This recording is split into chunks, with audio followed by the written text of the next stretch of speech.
I'm Haley. I'm John. And I'm Will. And we're from Crimson Comet, a podcast member of the Gonna Geek Network. Just like the one you're listening to now. The opinions expressed are those of the individual host. Check out other podcasts at GonnaGeekNetwork.com. And get ready, because geekiness begins in 3, 2, 1. Talk hard and enjoy the mindgasm. The intellectual podcast starts now. Ladies and gentlemen, welcome to the Intellectual Podcast. I'm your host, David S. Dawson, and I am sitting here with what's becoming an annual tradition. We're doing our Oscar predictions with Allie and Lennox. Allie, welcome back. Hi, I'm happy to be back. And joining us tonight is Ryan Casselman. Hello, I'll be filling in for Mark. Oh, thank goodness. Not really. I won't have any jokes today, though, so I'm going to be an unfunny Mark. Oh. Which some say Mark. Oh, that's some. I didn't even take the dig. Somebody else took the dig. That's fantastic. Welcome aboard. This is what he gets for working, Yeah, someone's got to make that money, right? Okay, so in the past, what we've done is we sit down. You've printed out the ballots, Allie. Yes. And we've gone through, the three of us, and filled out our ballot. Mark has filled his ballot in his absence. Okay. And we may or may not read his results. Because Allie doesn't want him to win again. Nope. Mark's typically pretty good at this, though. Mark's going to lose by default. Literally, he was bragging to me about how he won this past weekend. I was just like, really? The crown's you've had your year. Gotcha. It's got to go back. Else. I don't like it. So, okay. First of all, I'm gonna put this out there, as I usually do when we do this every year. I have not seen every movie. I have been too incredibly busy to watch them all. I have a movie pass. Like, there's no excuse other than I'm so busy. I haven't made it to the films enough to see all of them. I've seen more this year than last. Me as well. And at least we have someone who's seen them all. Thank you, Ryan. Yeah, Ryan, the overachiever on the other end of the table here. Apparently, I'm less busy. No, you're just more dedicated. Yeah, nice. PC. Way to go. But I gotta say, there were a few films this year that really stood out to me. I think it's a good year. Yeah. Yes. So I'm excited to hear what your guys' thoughts are on the films. I mean, I've got my one huge favorite, which I haven't shied away from talking about on the podcast in the last couple months. Really? But we'll see if we all jive on the same thing. Yeah. So Allie, why don't you run the show, since you're the printer and the girl with all the notes. Okay. Well, I don't think we should start with Best Picture. So where should we start? Well, do you want to start from the back end of it all and move forward? No, that sounds dirty. It didn't until you said that. Well, yeah, but I had to see that reaction. All right. Well, yeah, we could do that because we can do a quick overview of the shorts. Because those last three, I hadn't seen any. I went how I do with when I watch the horse races, and I go with the name that I think is coolest. So. Interesting. Yes. So why don't we just start off documentary short subjects? You've seen all these, even the shorts? No. Okay, you haven't seen the shorts. No, either. I've seen Edith and Eddie. I saw that at a film festival, actually. How was really? that? It was really good. It's probably right up the Oscar alley, because it's Allie. I'm saying Allie. Yeah, I saw that. It's actually right up their zone, because it's about two older people. Oh, okay. And so it's very much speaking to, yes, exactly. So they're both 90 years old and been in love for, this many years. And so it's right up their zone, but something happens and they're trying to split them up. The courts are trying to split them up. So it's kind of in their area. So that's why I'm picking it. Oh, interesting. Okay. I don't know anything about the other ones really, though. Yeah, me neither. Yeah, I picked Traffic Stop. I heard that's my second. Oh, Heaven really? is a traffic jam on the 4. Oh no, Traffic Stop. Oh yeah. Heaven is a traffic I have jam. Heaven That's on the traffic jam, possibly being the spoiler. On the 405. Where's the don't know 405? much. Los Angeles. It's like the worst worst interstate in the country to get stuck on. Seriously, I drive all over the damn country. The 405 is the worst. What did you pick? I didn't pick any. Like those 3 categories: animated short film, live action short film, and documentary. I haven't watched any of them, so I'm not even going to bother. But you can't get points if you don't pick. Well, I get zeros if I'm wrong anyway. I feel like it's really helpful to watch the movies. Yeah, but this is not like the SATs where you lose points if you. Okay. No, it's okay. You don't have to pick. I mean, it's easier on us. That's fine. I'm I would feel it would be a very it would be a false win if I was to win by guessing on categories where I didn't see a single film. Okay. Yeah. That's why I voted for the one I did see. It's okay. All right. Edith, what festival did you see that at? The Palm Springs one. Okay, cool. All right. Palm Springs, where your film Arbario screened. Yes. In a Oscar qualifying film festival. Yes. Congratulations. That's right. Mm-hmm. Arbario, one of my favorite San Diego films of the last 12, 14 months. That's right. Shameless plug. Yes. It's fantastic. Well, thank you very much. I will plug that movie. Thank you. Till I can't plug it anymore. Absolutely. And if you haven't seen it, you can still see it. It's fantastic. It's coming up at San Diego Film Week. Yes. So if you're in San Diego, March 1st to March 11th, you can get tickets at sandiegofilmweek.com and come see films. You can see my film, Forever My Love, and my other film, Tossed Aside. Those are both playing as well. We'll be announcing San Diego Film Awards nominees at the opening gala night. Yeah. So, and I know what they I'm the voice of the film awards, so I know what they are. I know nothing, so I'm looking forward to it. Because I have to say, and the nominees are. There you go. Someone's got to do it. Someone's got to do it.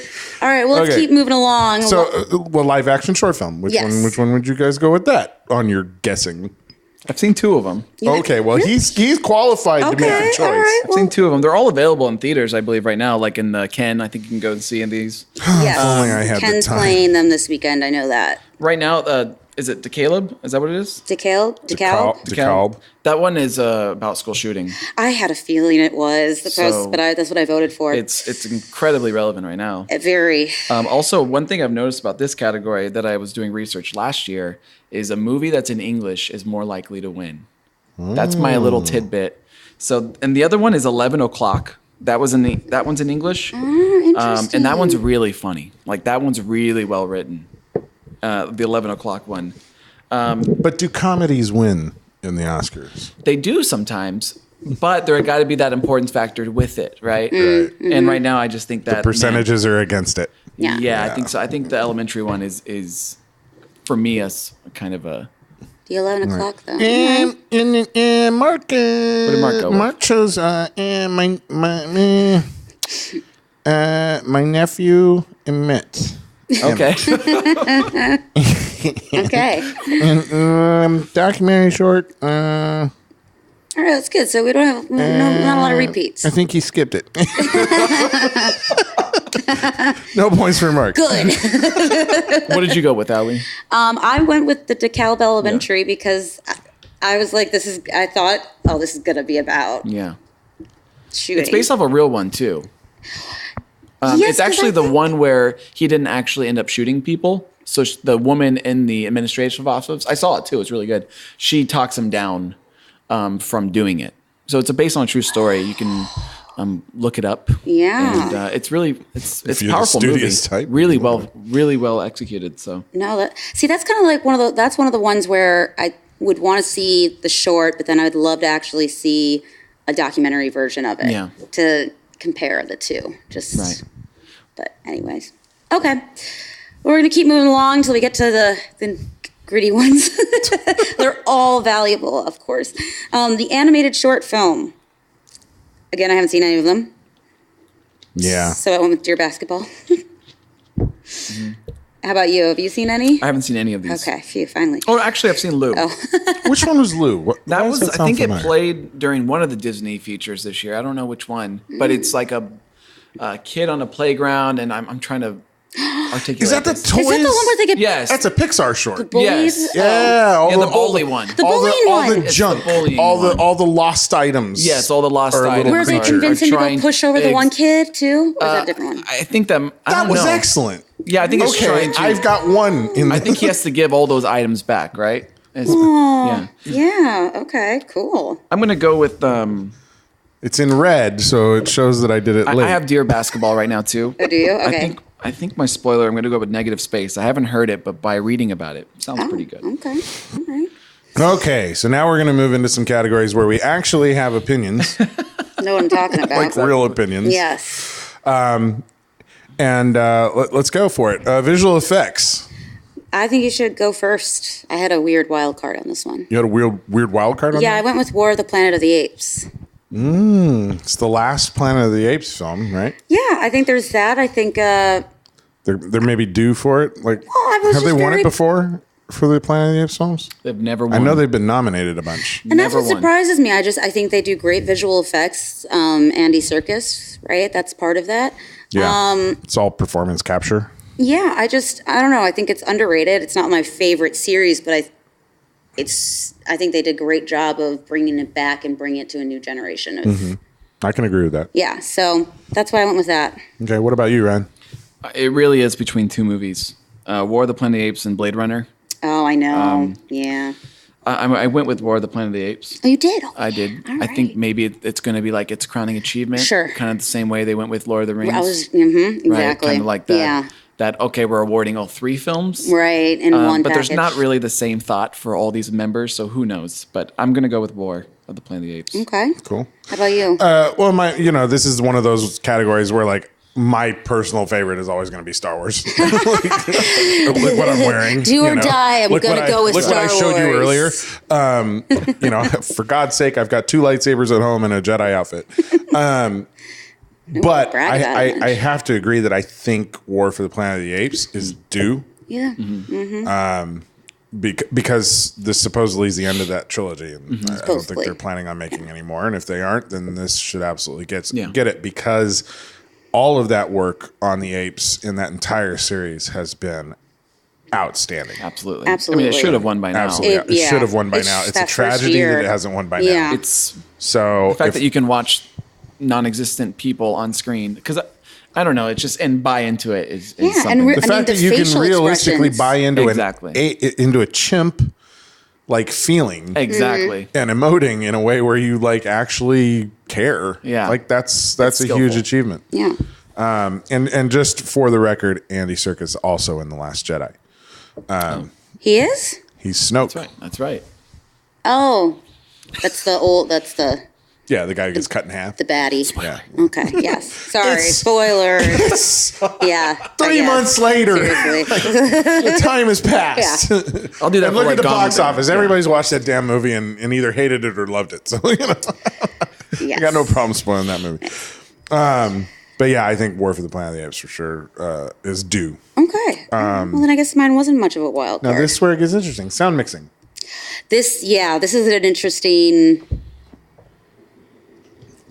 group. What did you guys pick? I'm going to throw my wild card out because you may not expect it. It's Dunkirk. Really? A For film sound I mixing. don't like. Sound mixing. The technical achievements of that movie are fantastic. And I watched that movie in IMAX Oh, at mind-bogglingly That sounds like a ear-splitting migraine levels. inducing, yeah. And it was amazing. Right. And I think it was part of the visceral experience of that film was the sound mixing and the sound editing just floored me. Well, the odd thing is trying to decipher the differences between sound editing and sound mixing and whether the Academy knows the difference. Right. So, like, the individual branch will know the difference. Sure. Right. So when they're nominating, that's who nominates the individual branch. But the whole Academy is going to be awarding this. Right. So are they going to know the difference? So that's why I don't love to split them too much. Well, and I think the Academy not knowing the difference will probably just Double treat check. both the same. Right. It's a double check, which is what I just did. interesting. I'm going with Dunkirk too because that is the one thing in Dunkirk that was the number one on my list of things I remember is the sound being so visceral. So I'm going with Dunkirk. The spoiler, the one I'm worried about is the Baby Driver. That's the one I picked. Yeah. 'Cause Because it's so yeah. intricate also to that story because they're always timing it. Well, and just mixing timing in the music to Yeah. the driving, I think, was the best part of that film. Well, Right. see, and that's where sound editing is. Oh, that is? Okay, so Possibly, I but they're think I mixing- flipped yeah. them because I did sound editing for Dunkirk because I thought all those different explosions, those things. Sound mixing is typically also the musical. Right, that's what I thought. That's why I gave Baby Driver, because it's a mix of the musical as well as mixing is the balance of the everything. Mm-hmm. Editing is the decision on where those sounds go. Right. And what that's an gets interesting priority. way to look at it. So. Okay. Yeah. So, but yeah, it's going to be a tough one because. But I think it'll be hard for anything to because when you think of Dunkirk and like I don't like the movie overall. But if it gets awarded, it will for that. I can't think of anything else that deserves the sound awards than that movie. Also, the way they incorporated their soundtrack is part of that. Almost like sound mixing, like sometimes right from the trailer felt like a tick tick tick tick. Yeah, felt like effects. Exactly. Forgot about that. Yeah. Yeah, I mean it was really well done. So well, I think it's definitely it's one of the two. It's one of the two, I think, for sure. Yeah. Where did you guys land with editing then? Did you stick with Dunkirk? I stuck with Dunkirk. Okay, double tap. I think that's typically a war film. Usually, it's explosions, oftentimes gunshots. it's a war film. Yeah. Okay, all right. Well, that'll be interesting. We'll see what happens. Yeah, I mean, it could be double Baby Driver. It could be double Dunkirk. It really could be any. Or they could split it. Yeah, and I don't know, if you split it, you can get both, or you can get them both wrong. So it's really anyone's guess. I went with the risk. I split it, but I figured, hoping that I get one right. But I think it's really interesting getting to your thing about do people even know the difference? Look at the nominees in both of those categories; they're the same. They're the same. Yeah. Well, and that was the trouble I was having in voting. Those two things go basically hand in hand. Yeah. So they're all worthy, I think. Yeah, they all look worthy to me. Yeah, every one of them's worthy. I mean, I haven't seen a couple, but I know those directors and I know those particular types of movies that they make, and like they're always really solid in these categories. So, but what did Mark go with? Oh yeah. Let's see. Double tap Dunkirk? Yeah. All Okay. right. I'm holding out for Baby Driver. I think enough people liked it that. Well, you enjoy that. But then it's got that Kevin Spacey. It's got that Kevin Spacey factor. I forgot about that. So it's got a dirty vibe. It's got a little taint. That's a good point. I mean, they really should have killed off his character 20 minutes earlier anyways. It's got a little taint. Oh my God. Okay, so production design. That's not a Freudian slip if I ever heard one. Production design, yeah. What do you guys think? This is one I feel pretty confident about. You do? Okay, then go for it. Shape of Water. That's okay. I think that's going to be one of their sweeps, or not sweeps, but I think they're going to get a lot of wins. I feel like so. Yeah, Mark agrees with you guys. Yeah, what did you? I technically agree with you guys. Technically, but I loved Beauty and the Beast. Oh, so I would love to see the upset. Okay. Because I thought the production design on that movie was just outstanding. Yeah. They're all really worthy. But Guillermo is all. I mean, I've said it a few times in the last couple months on the podcast. I'm not a huge fan of him as a actor's director, but a technical director, production and artwork design director. Yeah. He's incredible. Yeah. So, like I said, I would not be surprised to see The Shape of Water take that category. Right. I would just like to see something else get it. Yeah. Yeah. That's, yeah. Score. Yeah. Music. Who wants to go? I hate Hans Zimmer, so Dunkirk's not on my list. Okay, so I went with Hans Zimmer because it's one of the few names I recognized. So yeah, I went with Dunkirk because I think if it's going to win anywhere, it's in these technical areas. So how about you, all? I'm hoping for Phantom Thread. Love the score in Phantom Thread, but I'm gonna go with Shape of Water because I think it's been sweeping. I think it won the Golden Globe, if I'm not mistaken. I think it got BAFTA just recently, so I'm just going to go with that. Yeah, that's where I think Shape of Water is going to win. But like, I'm going to say it now. 3 Billboards, my hands down favorite movie of the year. Oh, really? Like, that's your favorite? Flat out, my hands down favorite movie of the year. Okay. Oh, well, we're going to have fun talking about it when we get into that. I don't even remember. In most cases, anywhere 3 Billboards shows up on the ballot, I'm probably voting there. Interesting. I'm just going to say that. I think that is a fair shot. I will say that has to be last in this category, though, right? Probably. Really? Star Wars maybe last because they've already.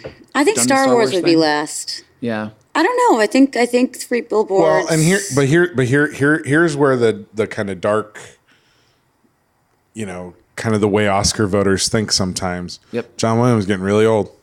Right. Better get it now. He's getting really old, and he I don't has know. Like already 90 million. I don't think. But I bet Yeah. he'll get it for Episode 9 because that will be his last Star Wars movie. Okay. That would be my guess. Yeah. And also remember, we've got this is the second year now. We have a new pool where we have a broader pool of Academy voters. So maybe some less familiar or less attached to the John Williams of the world. So possibly, we'll see. We will see. We'll see. Like I said, I don't expect it to win. Yeah. Not this year. Yeah. But 2 years from now, I would expect to see it win just to give him a farewell. Similar to what we were talking about with War of the Planet of the Apes. It will be Yeah. Yeah. Original song. I mean, I think there's I've heard all these songs. Yeah. So I actually have an opinion. I think there's a clear one that's going to win. That's Ben winning. Mm-hmm. And that's the This Is Me. I love that song. It is great. That's my choice. Did you see the movie? No. I wanted to see it. The movie too. That song alone was, but I don't know. I would kind of like to see Mighty River win. That would be a nice upset for me. That would be cool because if she doesn't win supporting, that'd be especially cool to see her. Especially because of that. Yeah. See her win something. Did you go with This Is Me as well? I went with Remember Me, though I have to say goodbye. Because it's so intricate in the movie, honestly. When I think of that song, I'll tied into up. the film really well. Yeah. So hopefully that... that's one of those... I mean, This Is Me, the same thing, but that's one of those things with original song. Like, I never know how Academy voters vote on it. Mm-hmm. Like, is it just a song they like, or do they vote on it based on how it fits into the film? Exactly. And sometimes the original songs are in the only played in the credits, yes. and they still win. Did you see this movie? You saw the Greatest Showman? Yeah. Does that play in the movie in a very pivotal part, or is it in the credits? It's in the movie. Okay. Yeah. Okay. Yeah, it's at the point where P.T. Barnum is kind of neglecting all the circus freaks. Okay. Mm-hmm. And they're getting fed up with how they're being treated, both by him and by society. Okay. And they kind of stand up for themselves, and it's a huge moment in the film that ends up resulting in a bit of backlash on them, which pivotally changes the whole movie from that point forward. Well, This Is Me can do well because that was the same guys who wrote La La Land. La La Land, yeah. The same lyricist. Okay. Yeah, and I think especially if Coco wins animated, I think they'll double check. Yeah, well, I think they'll give it to This Is Me because it's the only thing for that film, and yeah, it's very catchy. Well, and I'm just a huge I love musicals. Right. You wouldn't think it looking at me, I guess. But, also, the one thing about Remember Me though is it's like the ongoing theme. It's like they bring that song back 3 times in the movie, so it's not just in one part. Yeah. It is short though. That's the one concern I have is the song so short that I don't know. But and it's interesting that. And I haven't seen Coco, but I would imagine that song is layered into the score as well in some fashion. No, I don't think usually, so. Usually Pixar's pretty good at doing that, Mm-hmm. And that movie's not in the original score. So, That's interesting. It's a curiosity. And This Is Me did win the Golden Globe. Yes, so it did. They did that with, I believe, the Spectre song. I forgot who sung that song from Spectre, but Sam something. Sam Smith? Smith, I think they all thought that he wasn't going to win, and then he won at the Oscars. It could be that situation where This Is Me repeats. Yeah. Right. So it's either but I could see Remember Me taking it. Yeah. That will be a good one. All right. Well, let's move along to makeup and hairstyling. Nice short list of options. Yeah, only 3 nominees in this. This is the smallest category. That surprises me. The whole night. That's. They always have 3. Why only 3? I don't know. They should expand. Because I think of a couple. I could think some of these films that are in the technical categories, like Shape of Water and Last Jedi, and why aren't they in makeup and hairstyling? I'm imagining we're all the same on this one, though, right? I don't know. What'd you put?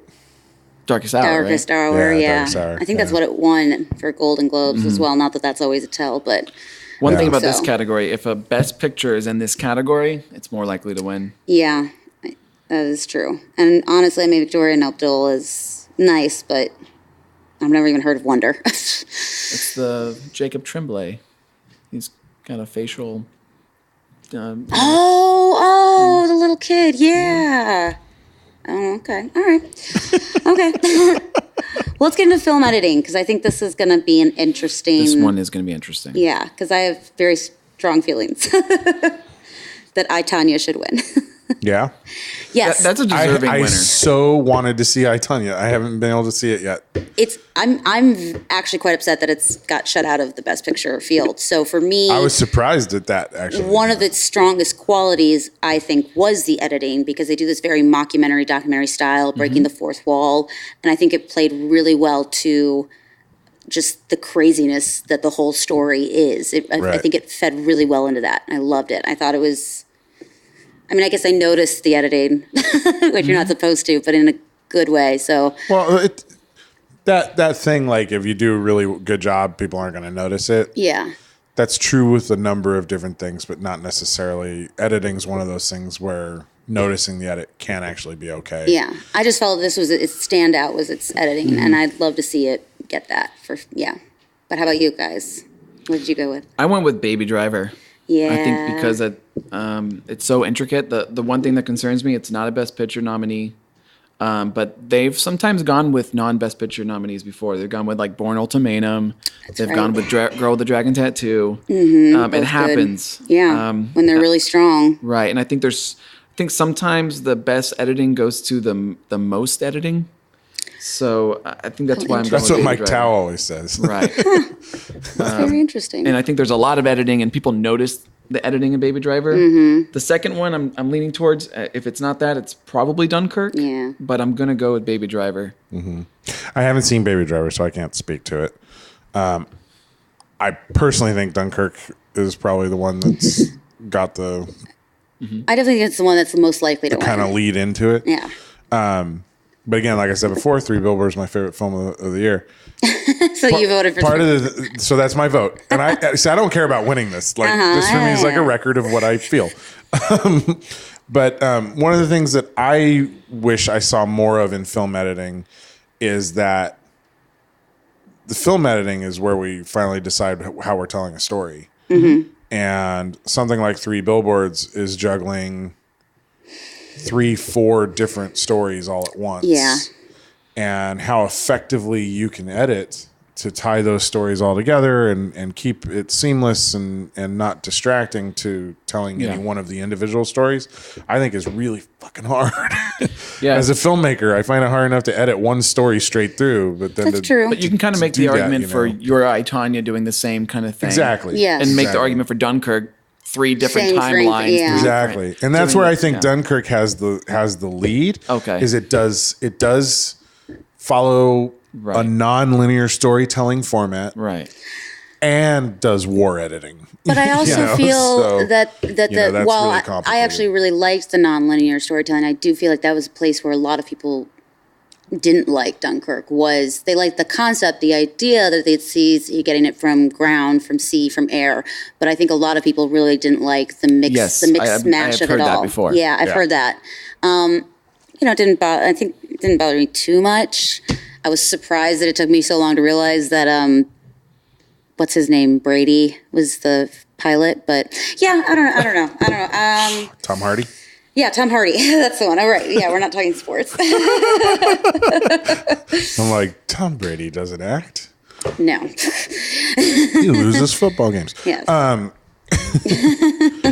right, so let's see. What did Mark go with, actually, since we have 3 different ones? Okay, well, let's see. He probably went with Dunkirk. He went with Dunkirk. Makeup and hairstyling, he went with Darkest Hour. Mm-hmm. Film editing, Dunkirk. Okay. So 4 across the board. We were kind of split on that one. Yeah, I think so. That's going to be a good one to see. Yeah. It's going to be the one none of us voted for. Yeah. Yeah, you know what? It could be Shape of Water, it's a loss for everyone.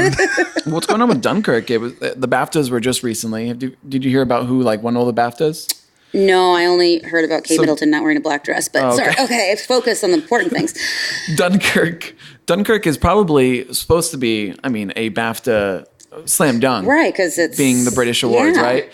And, they thought that Dunkirk would do really well. They thought that Darkest Hour would do really well. And it really wasn't. They really love Three Billboards. Billboards. Now... to be fair, it is a British and director. directed by a British guy. Right. But they had two categories of best British film, best film. They gave it both. Yeah, but he's hugely loved by the theater community and England. But I can see that winning now because it's smaller. Christopher Nolan, British director, making a British historical event, you would think that would be winning everywhere. Yeah, exactly. Overrated is right. I think that this year, though, Don't get me started on him. They had a nice plethora of choices for British filmmakers or stories about, So before we hit our break, costume design. Let's talk about costume design. For me, again, I think it could go to any number of these, but I loved Beauty and the Beast. Like, I just loved the production design and the costumes in that I gave movie. Beauty and the Beast that one. Yeah. I think of all of them... You did it as a favor, it sounds like. Yeah, that one I liked it as a favor. It's like, all right, Disney, this one's for you. It is. It was kind of like, this is like, oh, okay, here's the token, it gets mouse. something. I love Beauty and the Beast. I think if it wins anywhere, it's going to win in costume design. Yeah. So, but like 2 days ago, I would have picked Phantom Thread, no worries at all. Of course, right. A couple days ago, it won at the Costume Guild. Shape of Water just won. So it's really scary. I'm still going to hold on to Phantom Thread because... Mark. Yeah, because the costumes are obviously so intricate to the story. It did get a Best Picture nomination, so they clearly like it. And again, Daniel Day-Lewis is the star, and Phantom Thread is... the costumes are a big part of the film as well. Yeah, so. It's fashion. It's kind of a big part, so I don't know. I'm getting more and more scared that the Shape of Water is going to sweep. I know. A bunch of categories. Yeah. Mark Atkinson agrees with Phantom Thread. Yeah. So. All right. I mean, Shape of Water and Dunkirk are going to be fighting it out for all those like tech categories. Sure. Mm-hmm. Mm-hmm. Okay. Well, that'll be it for this week's Oscar predictions. Join us again next week as we finish out the list. We go into all the big categories. We're going to move into our second half of our interview with Dianna Ippolito and Denice Riddle.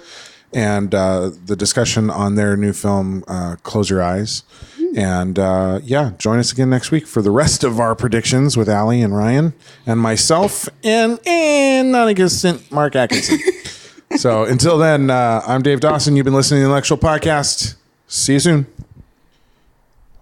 Hey, if you're enjoying the Intellectual Podcast, be sure to go to the Gonna Geek Network at gonnageek.com and check out all the amazing podcasts available there, including Game Life Balance US. Can optional content determine the playability and fun factor of a video game? Cody discusses how this happened as he and John review Super Mario World 2, Yoshi's Island, for the Super NES Classic, arguably the best platformer ever made. On episode 48, Yoshi's Island, when optional content determines a game's fun. On Game Life Balance US at the Gonna Geek Network at gonnageek.com. Hello there, citizens. I am the terror that flaps in the night. I am the floaty that will not flush no matter how many times you try in the toilet bowl of crime. I am Darkwing Duck, telling you please, talk hard and enjoy the mindgasm. Whatever the heck that means. After all, you are watching Intellectual Podcast with your ears. Okay, ready to go? You want me to do it? Yes. Yes, I do. Yes, I do. So we're here for the second half of our chat with Denice Riddle and Dianna Ippolito. Dianna Ippolito. See, I did it for you. So many names. Introverts don't like names. So you were just saying, Denice, that you don't like doing theater. What is it about theater you don't like? One, the time commitment, the rehearsals, the practices. It's very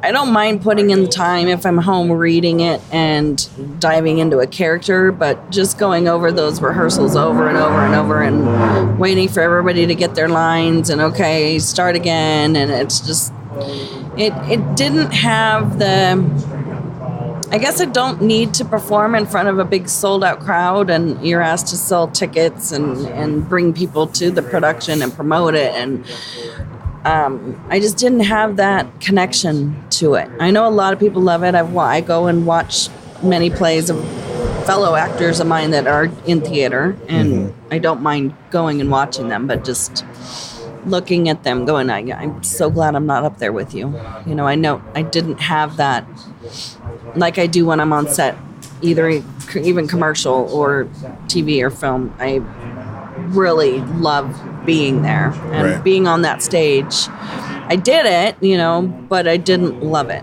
I didn't want to. I wasn't sad when I went home. I was like, oh, get me out of here. At the end of a 20-hour day, you were happy to go home? I was happy to go home after a 3-hour day or a 10-minute day on theater, but I'm like, I don't want to go home if I'm working on a TV show, either acting or any hat. Yeah. What about you, Dianna? You're writing a script for stage, right? Yes, I've actually got my first musical, play that turned into a musical. It's being produced in May in Northern California.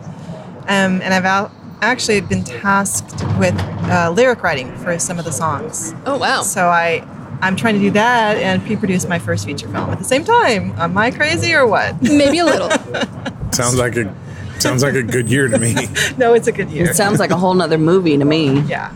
Do you have a background in music, or is this just learning as you go? I think I've sat with this script for so many years that once I sat down with a composer and we began to talk about how to make it a musical, we just began to be on the same page. And I thought, well, I can give it a shot. And I have a high school friend who's come in to help me, sit with me and also help with the lyric writing. And the process is unusual, but at the same time, and stressful and hard, but at the same time, really fun at the same time.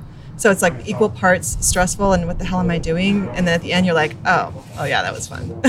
Well, it sounds like it's a really organic process, which is for me, if something's just organic, this is just the way it needs to go. Yes, that's exactly how it feels. So enjoyable. I think that's why at the end of it, I'm buzzed. Yeah. It's like the journey is a little bit difficult, but at the end of the day, when you've done a good job or you feel like that was the right decision, it really sort of negates all the stress. Mm-hmm. So. And what is the name of the musical? It's called My Fair Dude. My Fair Dude. Yeah, it's a modernized version of My Fair Lady, set in millennials, with millennials, and takes place in Northern California. It's about an app developer who's a geek who needs to get transformed. Nice. That's funny. So a lot of those old school things about, judging someone by their appearance really still go. And in this play / musical, it's about how you perceived, and it's also telling a story about how everyone's got their heads in their phones and no one's really making any connections, and that makes it hard to date and to be seen for who you are. You're sort of hiding behind your phone and things that you can say that you wouldn't say in person. So I did a whole commentary on that, but in a really fun way. Right. Yeah, the anonymity. Yes. Exactly. Well, and there's communication online. Yeah. There's something to be said of online persona versus who you are as a person. Yeah, totally different. There's been lots of discussion on how, you can feel super isolated looking at Facebook because nobody posts the bad shit that happens on Facebook. I mean, once in a while. I did post when my Producer puppy passed Carla away. Does, yeah.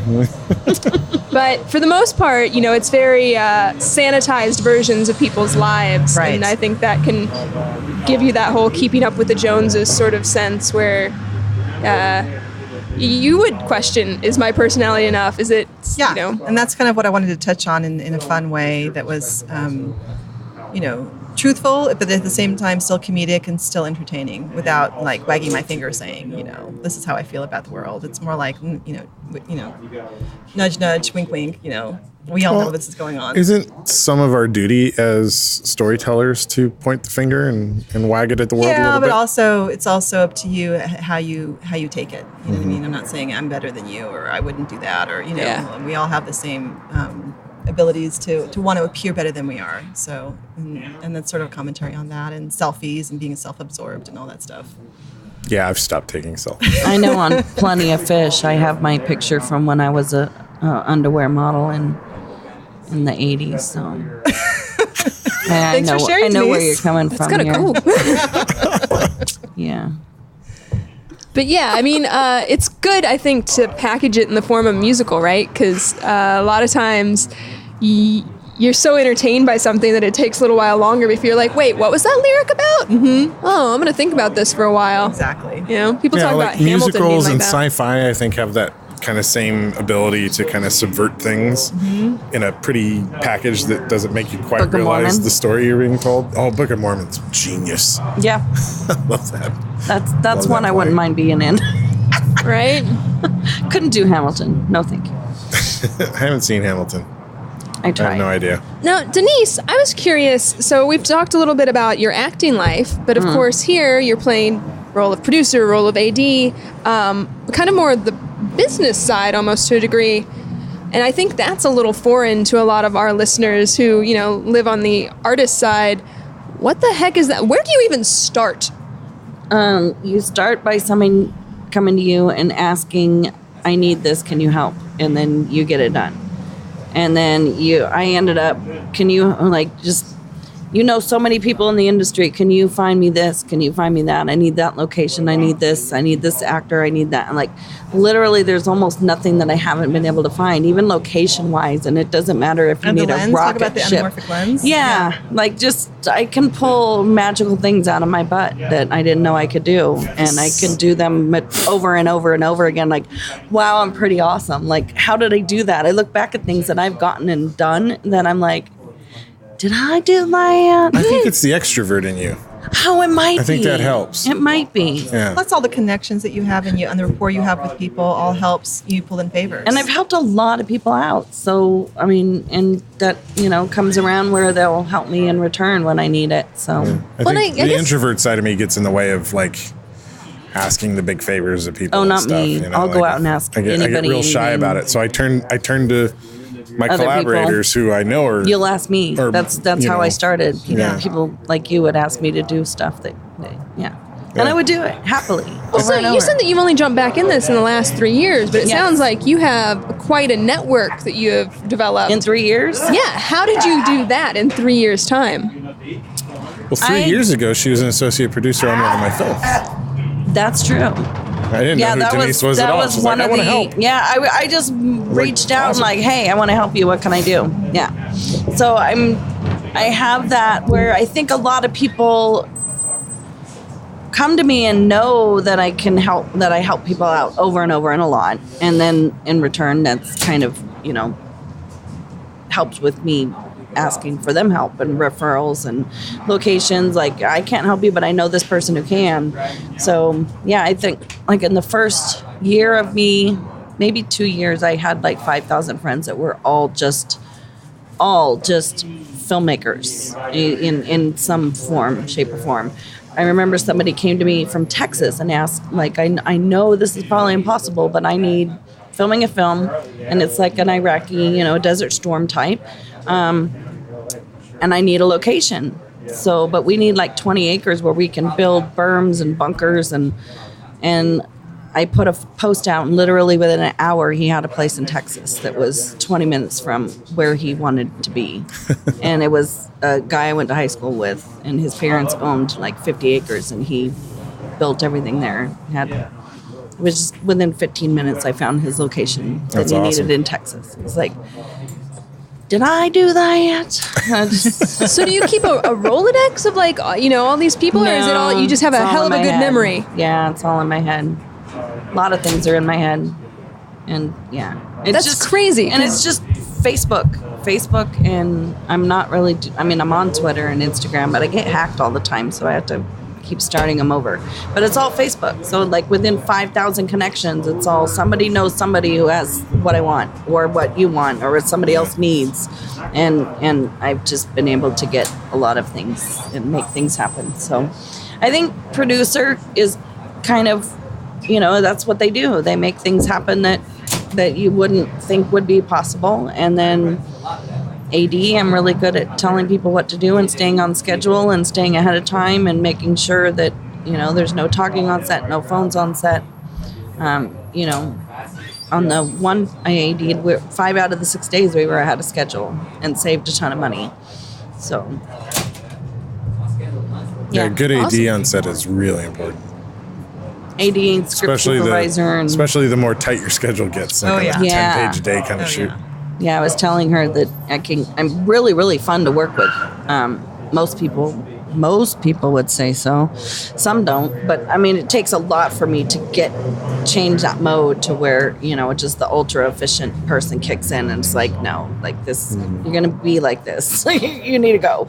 No, because you don't have time for it. You don't, when you're filming 80 pages in 7 days, you don't have time for it. Yeah. No drama for your mama, no. Right. Just no. Don't have time. Yeah. So you let people know in advance, and that's part of my famous speech that I'll do in the beginning. That this is what I'll tolerate. This is what I want. But we're all here to have fun and make a really good picture. But we don't have time for the monkeying around and egos and attitudes have to be dropped at the door. Nobody's better than anybody else. We're all just here to get one thing done, and that's a really amazing project. So. Now, what are your hopes for this project? Like, what's the next step? Are you taking it to festivals? Where are you guys opening?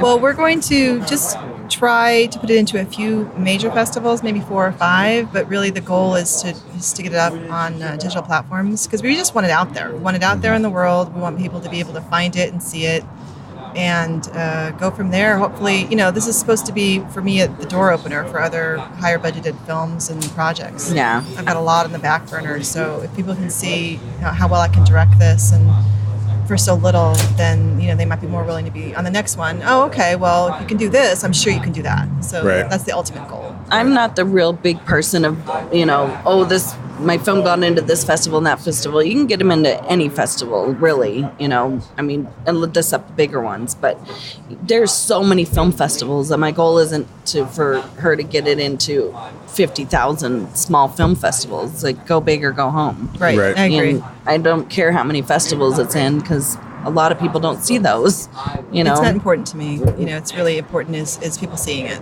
Yeah. And how many people are going to go to the Phoenix Film Festival or Del Zura Film Festival? But the bigger ones, sure, but we'll do 4 or 5 and then put it up on the digital platforms. Cool. As a filmmaker in San Diego, how do you feel about the current situation here for filming, with the film commission not being around, with kind of a pro-am kind of deal with the people around here? Not a loaded question at all, David. I know you're bringing people down from Los Angeles for your feature, but are you open to anybody who maybe wants some experience on a feature film to come work on your film? Or I did. I tried to get those people to come on to work for credit and or very low wage, and I got a lot of pushback. And so that was shocking to me. Even from the ones with no experience, which was really shocking. People who don't have any feature film credits were pushing back, and I was shocked. Okay, you want $150 a day, and you've got 1 credit from a short film.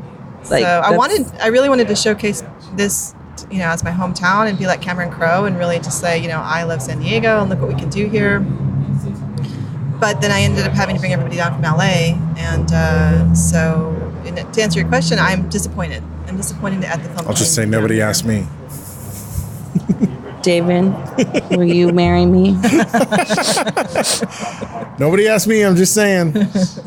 But we had a lot of posts out for a long time. The reason why I asked, and the problem with the posts, though, is like, with the way Facebook algorithms are going and everything, like, I'm seeing less and less of people's posts. So like I did Craigslist. Like I did a year everything. ago, things were, and I never look at Craigslist anymore. I did Stage 3 too. I put it out everywhere. I've gotten too many weird auditions. I don't do Craigslist anymore. Yeah. But the reason I ask is because this is another avenue for people to hear, and if you've got a set where people can come and get some experience. Oh, I would love it. You know, but we also need tight I mean, it's a small. We don't have permission from the location for a one huge or two, set. If they really wanted to, if they came to me and said, "Hey, I love the idea of your project. Can I shadow someone?" I'm like, if you can, not get in our way, of course I'd be happy to do that because that's happened to me. I would happy to do that as well. So my cousin asked me if he could be on set and he just graduated state with a film major. So there's a couple people. It's one of the hardest things for me when I came out of Palomar, when I finished my degree there, is like I couldn't find anybody to mentor me. So I've taken a long time to learn my way, but I'm learning it on my own. Yeah, pretty much me too. So I try to keep my sets open to people who want to come and learn. Right. And obviously there's always restrictions to number of people you can have on set and whatever. But, if that opportunity was there, I want to make sure people heard it. Absolutely. And could reach out to you. Come and to the feel like contact me. It may not be on this one where we can because we have, True, and it's a tight 7 days. But the next one, we're already planning the next one and the next one. Mm-hmm. So there's definitely room for future What are work. the next one and the next one? Can you talk about it? Yeah, I'm actually, the next one I want to do is the first film that I did, my short film. It's called The Disembodied. And Hold for sound. Fire truck going by. First responders, go do your thing. All right, we can keep talking. Disembodied? Disembodied. So I did, that was my first short film, and I did an 11-minute sort of proof of concept on it. And I also wrote it as a producer, so I wrote it for minimal locations and also character-driven, and so that's what I want to do next. Knowing that it's minimal locations, but also sort of an interesting topic. It's a little bit sci-fi, it's a little bit horror, and it's a lot of drama. So yeah, that's what we're hoping to do next. That's more like 175,000 though. I can't do it for less than that. Yeah, so. That's going to be a little bit bigger budget. Yeah, but who knows? Somebody listening might be like, looking at me "Hey, I got some money, honey." Yeah, you never know. You never know. True. And the more people share these episodes out, and more people are listening. You just never know where that connection's going to be. Right. It's one of the reasons why we do the show. Thank God. Thank you. Try to give people a platform to talk about. Then we got one we might look at in New Hampshire with the friend of yours. A friend of mine also wants to direct something, and he asked me if I would come on board his project, and I thought, well, I'll bring Denice on board, and we'll all go and do his film in New Hampshire and hang out in New Hampshire. That sounds awesome. Good little vacation. Never been there, so you're fun. I'm down for a little NH in my life. Yeah, I haven't made it up that high on that side yet. I hear it's beautiful. I have a girlfriend from Vermont. I hear that as well. I've never been that far up there. We'll give you some shout outs from NH. San Diego Film Week's coming up. Do you have anything playing, Denice, that you're in? Nothing in the festival? I think we did one short with Tony Cox and Larry Poole that might be playing there. I don't know. I kind of move on and lose track because I'm doing so many projects. Yeah, once busy, I'm done with busy lady. Yeah. And there's a lot of them that I just don't go see. I don't watch my work because I'm just on to the next thing and I don't have time. Plus we're remodeling and moving and putting our house on the market. So I'm living out of a box right now. So chances are I won't be able to find my underwear I'm broke. and a dress to wear. Oh, okay. I've got a nice van with an air mattress if you need a place David to stay. Dawson, he lives in a van down by the river. Floating down New Hampshire. Some people get that You've joke. got to scream it, though. Live in a van down by the river. And he likes it. You got to adjust your belt. He's doing the belly. He's doing the belly. I always use that as an example whenever I'm teaching Laban effort shapes for Slash. And I never liked my work. So when I go watch it, and I'm like, God, why did I leave my mouth open? What? I should not have blinked right there. What the hell? Right? Close your mouth. What are you thinking, you idiot? Why'd they pick that take? There's like 5 better ones. See your nasty tongue. Like, God, I hate myself on screen. Like, no, I hate it. Yeah. I'd never watch anything I like. It's like Neither does any of me and my family. You're your harshest critics. Me and my family are my harshest critics. They're like, wow, you're really bad, Mom. Like, Is your mom? My dad gives me directing notes. He's an aeronautics engineer. Yeah, but they seem to know more than you. Right? Yeah. And my my sister's supportive because her kids are in the entertainment industry. My daughter's like, Mom, you know there's porn actresses that act way better than you, right? And I'm like, Thanks. yeah, I know. Well, you know, one of the best notes I ever got was from my cousin it was about 10 or 11 years ago now. And he says, I love watching your movies. It's like watching porn, but fast forwarding through all the sex. Yeah. And I was like, thank you. Thank you. I was like, okay, well, it can't be bad performances, you know, like, because porn actors aren't hired for being actors, you know. Right. It's porn first, acting second, you know. Thanks? How do I take that? I was like, okay. But I don't listen to that. But that forced me to think about why he would say that. And, but you don't and that's listen when to I that. started saying I need to pay more attention to the performances and the motivations and where people are. Because I was so focused on the tech side of things at the time. Yeah.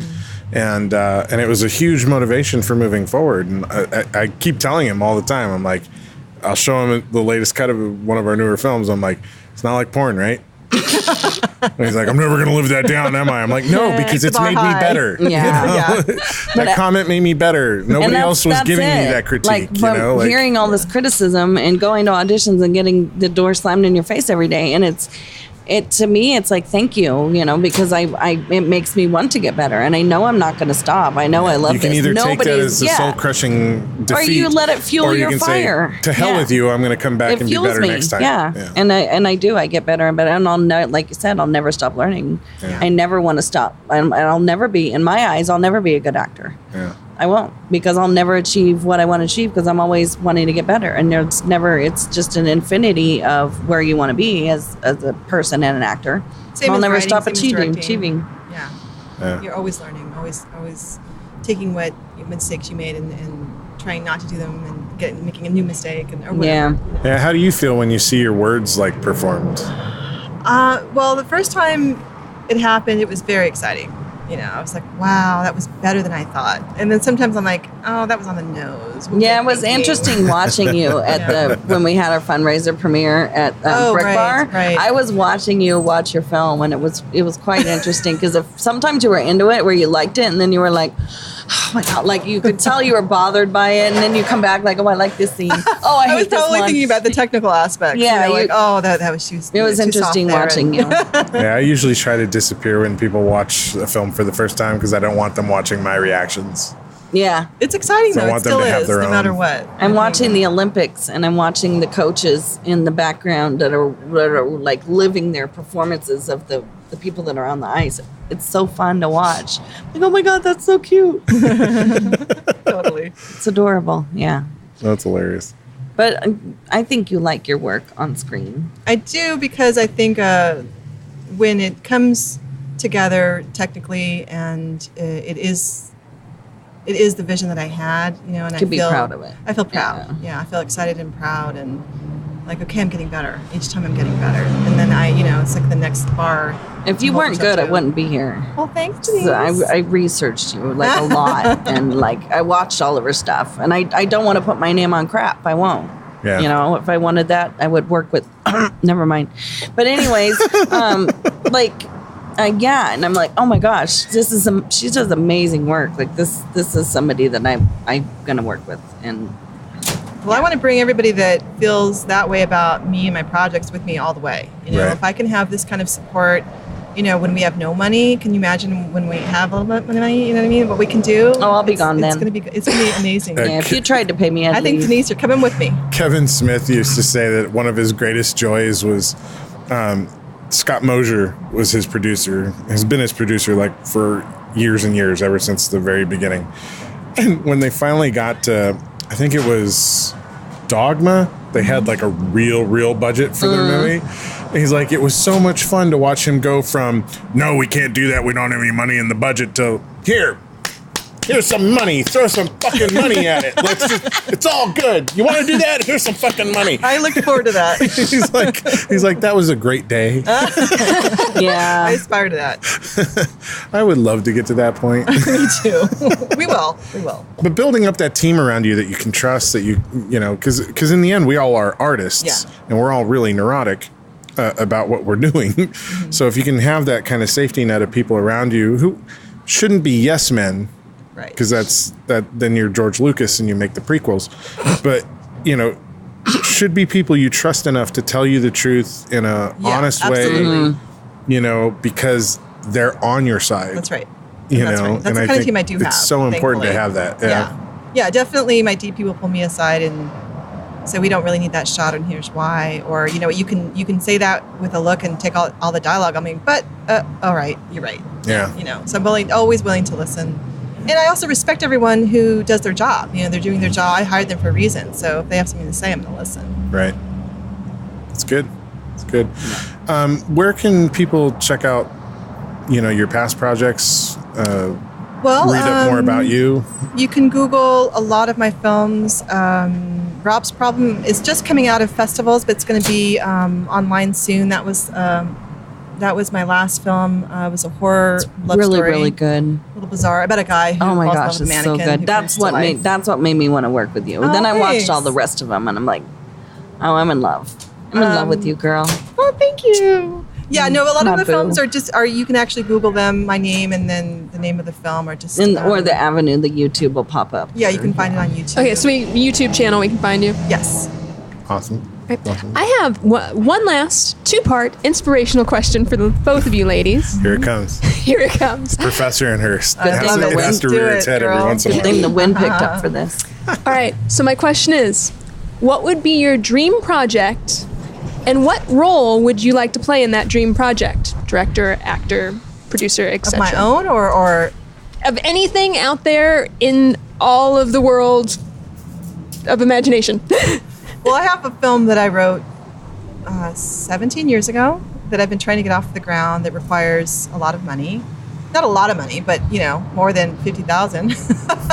So that would be my dream project. Like, if I die before that happens, I'll be mad. So it's called Racing to the Altar. It's a period piece set in the 60s.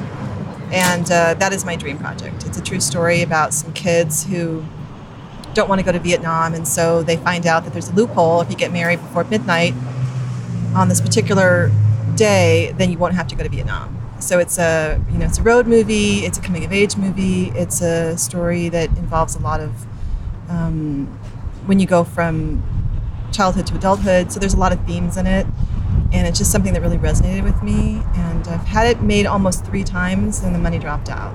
Devastating. It's rough. Devastating. I've been there. That sucks. Yeah, you got to pick yourself up again and remember why you're doing it, and never give up. Never, ever, ever give up. So that would be, and I would like to direct that as well. So that would be my dream project.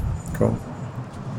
Mine is kind of the same theme, not directing somebody else's project, but I have my grandmother's story, which I've told a lot of people about. My grandmother was the original Rosie the Riveter. And she was best friends with the girl that was on the poster until they were into their 90s. And she, had dressed like a man and got a job as a welder. And it's an amazing, inspirational story. And again, it's a lot of money. It's a period piece. She came over on a troop train. I think that would be amazing. It is great. Totally the way I wrote the script, and my uncle did all the research, has all the pictures of her before and after, the sign-in sheets from the shipyards, like just amazing. So we can have that, pictures of her after, like Hidden Figures did. So she came over on the troop train, and with 5 kids, one soldier held a kid, and just amazing, inspirational, female-driven story that, like, I would love to have happen now, but I can't imagine how I would get that money. It's so expensive. I mean, you just said it. You just put it out into the universe, and you're right. Like, it would be so timely and appropriate for right now. So, we're saying it right now.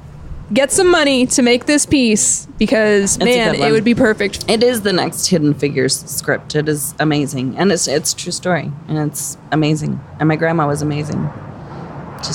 I would be mad at myself, and my grandmother would like kick my ass when I went to heaven or hell. Who knows where we'll end up? But either way, I'll see my grandma with there, and she will be like, "You didn't make my movie." We will. That's my I have to do it before I die. I may be 90 directing it, but I'm gonna do it. Cool. Very cool. Well, ladies, thank you so much for sitting down and talking to us, and all the best Thank you. Making your film. I know I've worked on a couple of features in 10 days. It's crazy, stressful, hectic. Crazy, stressful, hectic. But again, any day on set's a good day, right? Exactly. So, Yeah. Thank you for having us. Thank you guys. looking forward to hearing how it all goes, and let us know when you guys are at a point where you're going to premiere. Or we're actually going to premiere at Mopon, possibly the Cannes Landmark, and then in a couple places in LA for the LA peeps to let us know, because we'll let everybody know on the podcast. All right. Thank you. We will. Cool. Thanks. Appreciate it. Thank you so much. Thank you.